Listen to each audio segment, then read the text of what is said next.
there, everyone. Welcome back to another episode of the Fluent Vibes English podcast. This is the space where we make English feel less like a chore and more like a hobby you actually love. I'm Sarah. And I'm Allie. Honestly, I've been looking forward to this all morning. I'm feeling great, my energy is up, and I've got my favorite mug ready. I'm so happy to be chatting with you all today. I can tell, Allie. You've got that ready-to-go glow. Did you have a good morning? A little extra caffeine, maybe? You caught me. I had a massive breakfast. Scrambled eggs, some crispy toast, a glass of orange juice, and yes, 2 cups of coffee. Coffee is basically the fuel for this podcast, right? Oh, absolutely.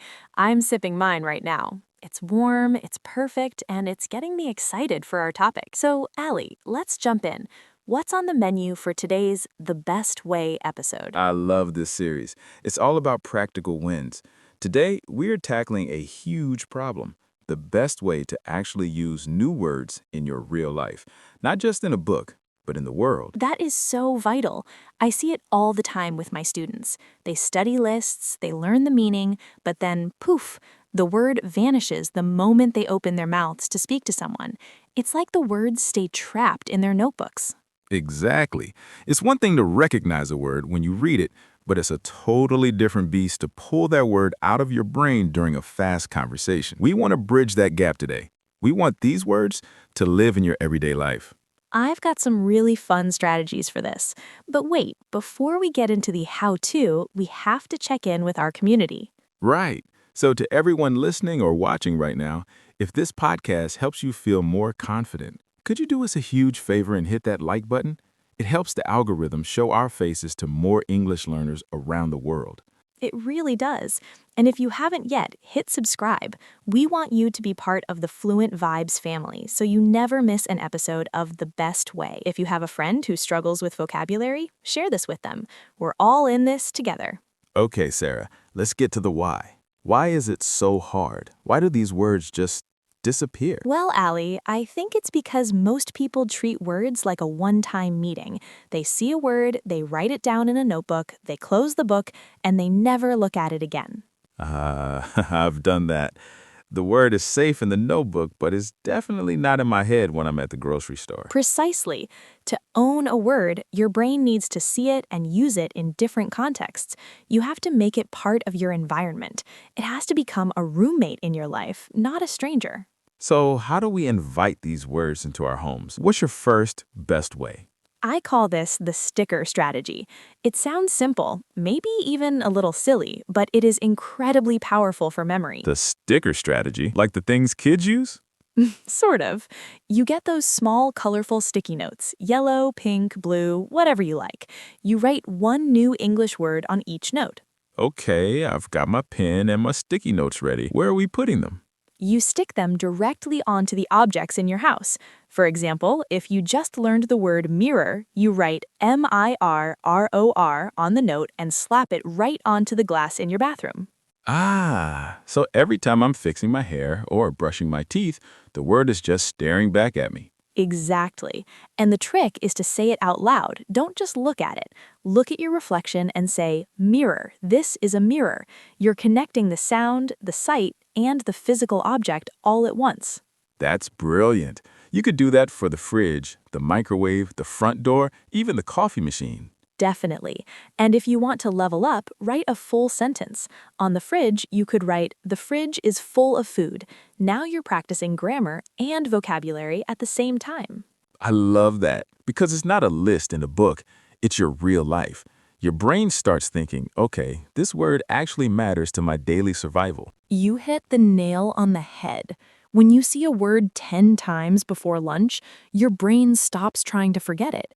It realizes the word is important. That works great for things like doors and windows, but what about abstract words? You know, words like nervous, excited, or wonderful. I can't exactly stick a note on excited. You're right. You can't put a sticker on a feeling. For those types of words, I use what I call the mirror chat. Wait, am I talking to myself again? Yes, and it's the best practice you'll ever get. I do this every time I study a new language. You stand in front of that mirror you just labeled, and you tell yourself a tiny story using your new words. Give us a for instance. How does that look? Okay, let's say you learned the words celebrate and promotion. You look at yourself and say, I am so happy. My sister got a promotion at work. We will celebrate tonight. Oh, I like that. It feels like you're actually talking to a person, but without the stress of someone judging your mistakes. Exactly. It's a no judgment zone. You can see how your mouth moves, you can check your pronunciation, and you can get comfortable with the rhythm of the words. It's safe. I actually do something similar, but I talk to my cat. I tell him all my secrets in English. And does he give you good feedback? He just blinks at me and purrs. I'll say, Simba, you are a very lazy cat. You were sleeping on the sofa. I'm practicing lazy and sofa. He's a great listener. Pets are the perfect audience. They don't care about your verb tenses, they just like the sound of your voice. It's such a low-pressure way to build confidence. It really is. Okay, so we have stickers for objects and mirrors or pets for feelings. What's the next tool in our kit? This one is a game changer, the voice diary. We all have our phones in our pockets 24/7, right? Guilty as charged. My phone is basically attached to my hand. Use it. Open the voice recorder app. Every evening, pick 3 words you learned that day. Create one simple sentence for each and record yourself saying them. Do I have to listen to it? I usually hate the sound of my own voice on recordings. I know, it feels weird at first, but listening is the secret sauce. You might think you're saying delicious correctly, but when you hear the recording, you might notice a small sound you want to fix. Plus, if you save these, you can listen to a recording from 3 months ago and realize how much your accent has improved. Oh, that's a huge motivation boost. It's like a before and after photo, but for your English. Exactly. It turns the words into active communication. Saying apple is just a sound. Saying I am eating a sweet apple is a thought. We want to practice thoughts, not just sounds. That makes total sense. Now, speaking of communication, what about the digital world?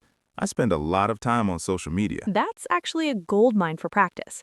My next tip is the comment challenge. When you're watching a video, like this one, don't just watch, go to the comment section. And try to use a new word there? Precisely. If you learned the word helpful, write a comment saying, "This video was very helpful for my English."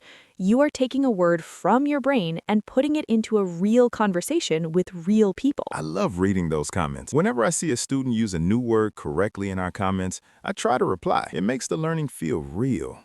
It's not just a classroom exercise anymore. It's a social interaction. And it's low pressure because you have time to think. You can type it, check it, and then hit send. It's a perfect bridge to speaking. This is such a great list. Stickers, mirror stories, voice diaries, and comments. But what about when I'm out and about, like when I'm walking to the bus or grocery shopping? I have a secret agent method for that. I call it mental labeling. Sounds mysterious. How does it work? As you walk down the street, you don't even have to speak out loud. Just look at things and name them in your head, in English. So like red car, old man, tall tree, busy street, like that? Exactly.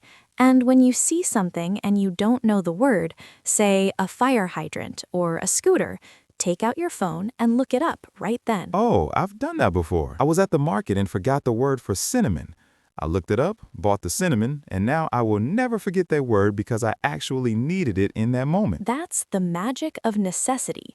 When your brain needs a word to complete a task or understand the world around it, it locks that word into long-term memory. Real-life experiences are the best teachers we have. It's all about being a little bit brave, isn't it? Just trying to use the word, even if the sentence isn't perfect. Absolutely. We always say communication over perfection. If you go to a cafe and you know the word sugar, just say, "Sugar, please." You communicated. You won. That small victory makes you want to learn 10 more words tomorrow. I love that feeling of a small victory. It's addictive. It really is. Now, I have one final tip, and this one is a bit deeper. It's about the emotional anchor. That sounds like psychology. Tell me more. When you learn a word, don't just learn the definition. Connect it to a memory or a feeling. Take the word relaxing. Don't just think not working.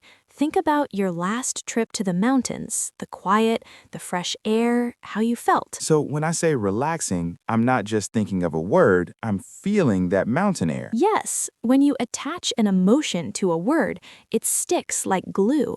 You're not just learning English, you're living it. That's beautiful, Sarah.